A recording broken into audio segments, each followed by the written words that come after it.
So far, so good. Even with all the volatility, as bad as things seem today, we're still holding that 61.8%.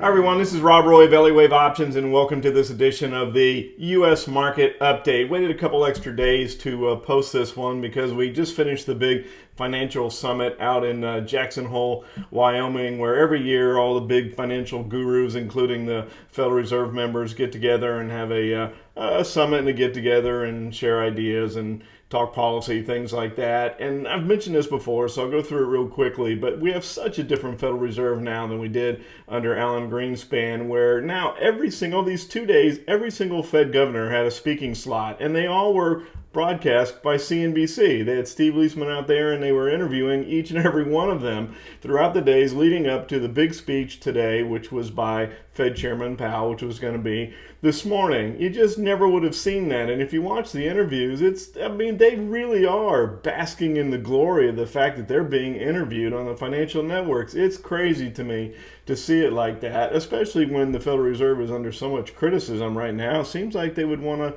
to not be out in the spotlight so much with everything that's going on. But regardless, there they are. So then we have Chairman Powell speak, and the market's been waiting to see, is he going to give any kind of hint as to whether or not the Federal Reserve, the Fed Fund futures are saying 100% chance they're cutting in September, but is it going to be 25 or 50 basis points? So it's not, are they going to cut? How much are they going to cut? And is he going to give any idea of, the market is wanting further cuts? And the market, let's be real, has priced in already 75 basis points of cuts. So if he doesn't do that, that's disappointing to the market, and the market will sell off. Simple as that.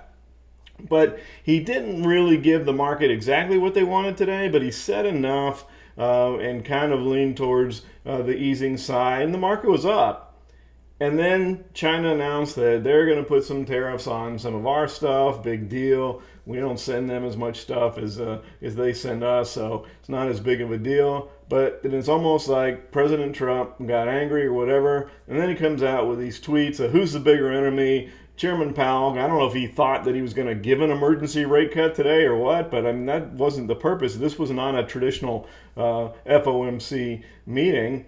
Or if he was just upset about President Xi of China doing the tariffs, but whatever, he comes out and says, which one's the bigger enemy for us? And then he said he is demanding that all U.S. corporations start to pull out of China and find other places to do business or bring their manufacturing back to the U.S. And as soon as he said that, the market started to the downside, and we finished down near the lows, as I'm sure you're aware. And my thing is that it seems like he's starting to panic now. The election's still a year away. He rests his laurels on the performance of the market, so it seems like he should stop saying things that any of his advisors would tell him are going to move the market to the downside. So don't rest your laurels on the fact that we've got an up market if you're going to say things and do things that are going to knock it to the downside. And that was a big one today. It didn't feel right. It didn't sit right with me the way. Not that anybody really cares about my opinion, but the market didn't like it either. So we'll just leave it at that because that's far more important than what my opinion is. So now we're going to see what happens next week. They've got the weekend to regroup and to try to come back and say something to calm the market down. But here's the thing that really got me. And the president does claim to follow the markets, and he does talk about the performance of the markets. Why are you going to say something on a Friday in August? We already have very low liquidity. A lot of the states are getting ready to go back to school next week, so people are finishing up vacations. There was nobody there. So there's no liquidity, so you've got a vacuum, and that's ripe for exaggerated moves. And it's a Friday, so nobody knows what's going to happen over the weekend. And you're going to come out and make a comment like that. It just was not a smart thing to do, in my opinion. And luckily I've got my red, white, and blue on, because in this country you're allowed to criticize your leader. And I think I am, and I think most people are in favor of what President Trump is doing with China. Finally, we have a president that's standing up to him. And let's not get caught up in the whole trade thing. It's not as much about the trade gap and those things. It's more about their theft of our intellectual property. That's the big deal, and that's what has everybody so upset, where China has been stealing our intellectual property for so many years, and it's cost billions of dollars. And most companies that do business over there are really happy and supportive and applauding the fact that he's doing this. My thing is that it was working. Let it run its course. He doesn't need to do these ancillary things. He didn't need to send that other tweet that we talked about a couple of weeks ago where it knocked the markets down. We had recovered that, and then he does it again. And it just seems like, be patient, let what's already been put in place work through. China's really struggling.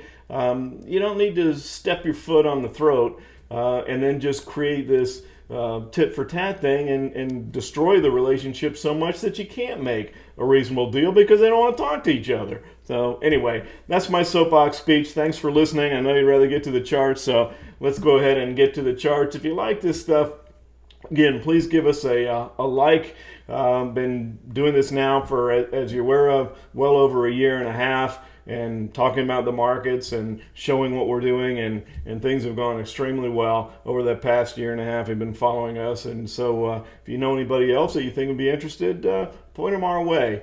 Now, you know how this whole YouTube thing works. The more likes and subscribers you get and all that kind of stuff, the more you move up the list and more people have the opportunity to see it. So we appreciate it. Thank you, and let's take a look at the charts.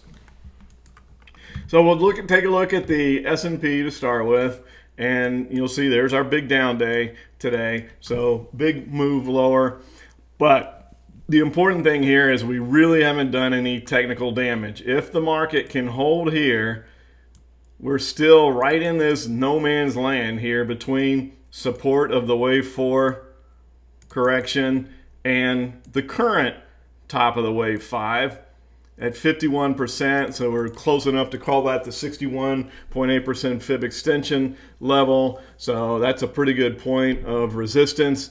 Not unusual to see the market come down. And so at this point in time, if we draw a fib retracement to see how far we've dropped, you can see we are holding. So far, so good.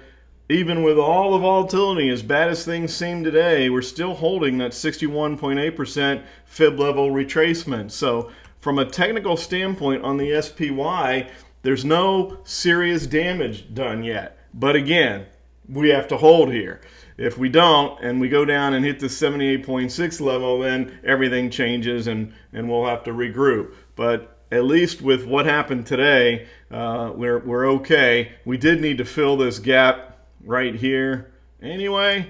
It doesn't look like much, but it was about a 10-cent gap there that needed to be filled. We didn't need to be this extreme with filling the gap, but again, when you have something negative like that on a Friday in August in the markets when there's no liquidity, this is what you're about to experience, and that's what happened today. So the key here again is we did not do any technical damage to the chart from the move down. We could still have, believe it or not, an upward zigzag in place. Now maybe we won't. And maybe on Monday, this will be a whole different scenario if we come down and break that level. But for now, we're okay. So that would be labeled, here is the A wave, and this is the B, and then the potential for a new C leg higher. It's the potential. If not, if we break that in the 78.6% level, we're going to retrace the entire impulse. So we'll come down to here. And once we get there, then it'll be important to see whether the market can hold that. And if it doesn't hold that, then watch out. Then we have this move all the way down here. So let's talk about some ancillary things. Now that's the S&P. The rest of the charts here that we've been looking at are maybe not quite as good a shape. The SMH is okay. You can see there, it is labeled slightly differently, even though the chart looks similar. The labeling is slightly different, which is right along the lines of what I was talking about. It's following the market pretty well here, and there's your 62% fib level, 61.8, rounded up to 62. So there we are. That shows you. So the SMH the semiconductors. And again, the reason we're showing this is because a lot of people think the semiconductors are a good view of overall health of economies. So around the world, it's a signal that people look at for state of the economy, economic growth. We know that growth is slowing around the world, but how bad is it slowing? Is it just slowing enough for this correction, and we're going to have a re-acceleration? Certainly, if we could get the deal done with China and everybody calms down and people become friends again, maybe the Federal Reserve cuts a few times, then we could be off to the races again. But we'll have to wait and see. So the SMH chart looks okay. The Russell, totally different story. And these are the small caps. So these are the aggressive stocks. These are the high beta names, and these are the ones that people do look at for signs of the market. So the semiconductors is a view of economic strength and growth. The Russell with the small caps, more aggressive stocks, the high beta stuff is the viewpoint for the market itself, and it's pretty rough. But we are right in a very important level here as well. You can see clearly the support level right there at 1460. Now we already broke that low. So we broke that 4, but that had been broken back in June. So that's no big deal that we just have broken it again, and then we're now testing it for the third time. So right there at the beginning of June, mid-August, and now here we are again, right down at that same level. This has to hold because look, there is nothing. There is absolutely no resistance on the way down or support, however you want to view it. If we break this level, we're coming all the way down here, and it might happen in a relatively short period of time. We could have a very potentially ugly market if that was to happen, because if we lose the Russell that much, it's going to affect the overall market as well. Doesn't have to be as bad, but the rest of the market is not going to come out. The S&P is not going to come out unscathed if the Russell is tanking like this. So my point here, beginning next week is going to be very, very important to see where we move in the market. So I'll probably do a midweek update next week as we get the first few days under our belt, see how things are going. This is the scariest part of all. Now remember last time we did Danger Will Robinson, from Lost in Space. You got that with the scariness of what could happen here if rates tank, and we did get a little bit of a bounce and the market had calmed down. Rates back down again today, but here's the most concerning thing, if you will. The chart's relabeled. Remember, we were looking at the wave 5 extension and the potential for going down to a 261.8% extension. Go back and watch the previous videos so that you can see it. But now we have the chart, the Elliott wave, relabeling to a wave 3 down. So that's good and bad, right? Well, the good thing is, well, at some point we're going to get a wave 4 bounce. This doesn't mean, and people get confused by seeing this, this does not forecast, this is not telling you right now that we are forecasted for rates to move high. What it means is that if the rates were to move to the upside, or TBT was to move to the upside today, so we start, or Monday, so we start with rates heading back up, this is the likely target for the wave 4 correction from that now wave 3 to the downside. So it's not saying it's begun, it's saying if it begins, that's where we're going. And I'm talking about this before. The program Profit Source from hubb.com is a really cool. If you're into Elliott wave like I am, it's the best on the market. You should take a look at it. But just, it's like anything else. You have to make sure you're looking at it the correct way. So if we bounce with rates, it would be a pretty significant bounce. That would be healthy for the markets themselves, and it would show that the economy is a little bit better, and that would be coinciding with the potential C wave to the upside.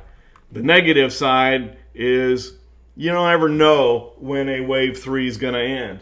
There's no rhyme or reason to it. When the wave 3 is done, usually at a fib level, then you get the bounce for the wave 4. So the fact that we're in a wave 3 now, it could continue lower and even go down, because we drew the zigzag before within what was the overall wave 5 pattern before, and the 261.8% level was a bit lower. So if the wave 3 continues to the downside, that's not good for the markets. That's where the danger comes in, and it's pervasive. You can see now everything needs to hold where we are now. If you're bullish on the markets, if you want the markets to move back to the upside, the beginning of next week is going to be some of the most important trading days that we've had over the last few months. One thing I wanted to show you, we just have been doing this and complimentary and putting it out there and sharing with you what we're doing for our subscribers. And we do have a subscription that is free. Look in the screen and subscribe to Trade Finder, where I go into detail on the Elliott wave analysis of a few of the alerts each week that we have sent out to our subscribers. So again, completely free, gives you a taste of what we do, and maybe at some point you might want to subscribe along with us. And in the Impulse portfolio, we have SLV, and we had been in some GLD trades before for the breakout in the volatility portfolio, which is the ones with the strangles that I was telling you about. This is actually in the Impulse because this is some of our protection for the Impulse part of the portfolio. So if the market moves down, then we'll put on a bunch of bearish trades, but we're not going to do that as long as that zigzag is still qualified, is the word I was looking for. That zigzag is still qualified. As long as it is, we don't switch. If it breaks, then we switch. Then we'll go to the bearish side. So in the transition, we're covered here. Look what's been going on with SLV, and we have calls on silver. And the reason for that is silver has not quite performed as well as gold has, and it is now outperforming gold. So if you look on the ticker each day, you'll see that the percentage gain in silver has been slightly more than that of gold. That's why SLV instead of GLD, because that's what usually happens. Gold leads, silver lags, and then silver catches up, and then gold leads the way again. So we're playing,